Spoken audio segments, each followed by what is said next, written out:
মূলত আমরা মহিলা কমিশনের পক্ষ থেকে আমি নতুন দায়িত্ব পাওয়ার পর আমার কমিশনের দুজন মেম্বারকে নিয়ে আজকে আমরা একটু মহিলা পিএসএ ভিজিট করার জন্য বেরিয়েছি। তো আপনারা সবাই জানেন আমাদের অলরেডি দীপাবলি উৎসব আসন্ন এবং দুর্গাপূজা আসন্ন এবং মহালয়া আসন্ন।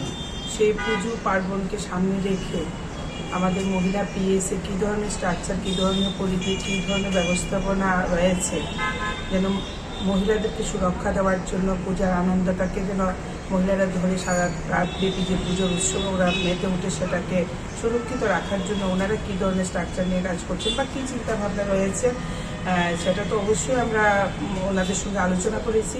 তবে সর্বপ্রথম এটাই বলবো, আজকে আমার এখানে আসার সবচেয়ে গুরুত্বপূর্ণ বিষয় সেটা হলো পরিচয় করব।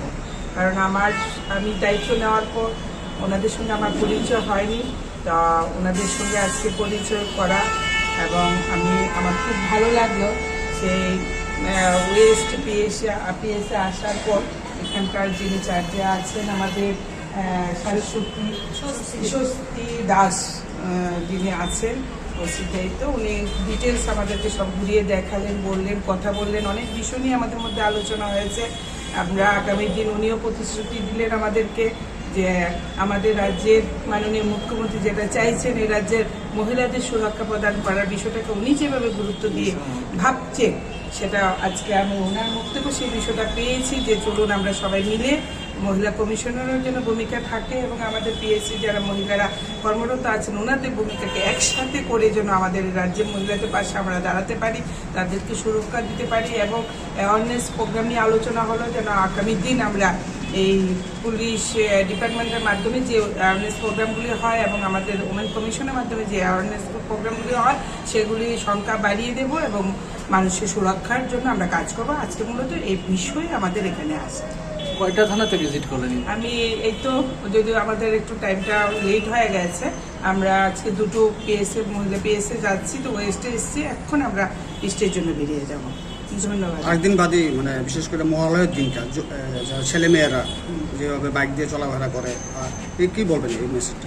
অবশ্যই সেটা বাইক দিয়ে চলাফেরা করার তো কোনো বাধা নেই যে বাইক দিয়ে চলাফেরা মেয়ে ছেলেরা করতে পারবে না, অবশ্যই করতে পারবে। সেটা আমরা অনেক বছর ধরেই দেখতে পাচ্ছি, সেটা একটা রাজ্যের পরম্পরাই বলতে পারবো যে মহালয়ার দিন সবাই ঘর থেকে বেরিয়ে একটু হাঁটাহাঁটি আনন্দ ফুর্তি করে সেই দেবী পক্ষকে স্বাগত জানায়।